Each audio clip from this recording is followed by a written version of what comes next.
እኔ መሃላችሁ እያለ የጎጠኝነት ጥሪ፣ እኔ መሃላችሁ ያለው የደንቁርናው ዘመን ጥሪ አነሳችሁት እንዴ? ደዑሃ ተዋትህን ጎጠኝነት ፈኢነሃ ሙንቲና እርሷ ቆሻሻ ነች፣ እሷ ርኩስ ነች፣ እሷ ጥንብ ነች አሉ። ደነገጡ፣ ወደ ቀልባቸው ተመለሱ። ልብ በሉ ወዳጆች፣ እዚህ ቦታ ላይ በጎሳ አይደለም የተጠራሩት በእስልምና ዘንድ የተሰጣቸውን የክብር መገለጫ በሆነ ስም ነው የተጠራሩት። በጎሳማ ቢሆን ይሄማ የበለጠ ርክሰት። ሙሃጅር በሚባለው የዲን የክብር ስም፣ አንሷር በሚባለው የተቀደሰ ስም በዚህ እንኳን ለጎጠኝነት አገልግሎት ከዋለ ሙንቲና ቆሻሻ ይሆናል። አይደለም ብሔሬ ጎሳዬ።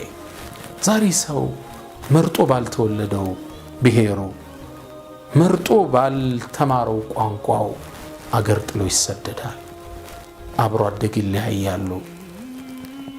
አብረው ትብታቸው አንድ መንደር የተቀበሩ ወጣቶች ዕቃ ይዘው ይለያያሉ። አሳፋሪ ሁኔታ። ዘረኝነት ቆሻሻ ነው። ዘረኝነት የአላህ ቁርአን እያለ እኛን አይመጥነንም። የነቢዩ ሰለላሁ ዐለይሂ ወሰለም ሱና መሃላችን እያለ እኛን አይወክለንም። ወፊኩም ረሱሉ። ከዘረኝነት በላይ ሁላችንም የአንድ ቤተሰብ አካል መሆናችንን ማስታወስ ነው። ከፈሎቻችን በዲን ወንድማማች ነን፣ በሃይማኖት ሌሎቻችን አብሮ በአንድ ሀገር ላይ በመኖር ወንድማማቾች ነን። ከፈሎቻችን ደግሞ የአዳም ልጅ በመሆን ወንድማማቾች ነን። አንዴ ሶስት ሰዎች ቁጭ ብለው ነበር።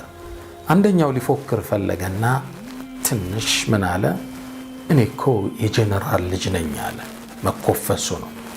ሁለተኛው ከፍ አለና እኔ እኮ የፕሬዝዳንቱ ልጅ ነኝ አለ። ሶስተኛው ብስል ነበርና ምን አለው? እኔ ደግሞ ያ መላእካን ለክብሩ የሰገዱለት ሰውዬ ልጅ ነኝ አላቸው። የማን ልጅ? የአደም ልጅ ነኝ። ለአደም ክብር መላእካን ሰግደዋል አይደለም እንዴ? ከክብር በኩል መላእካን የሰገዱለት ግለሰብ ልጆች መሆን ይበቃናል። በዘር አንጠራራ፣ በጎሳ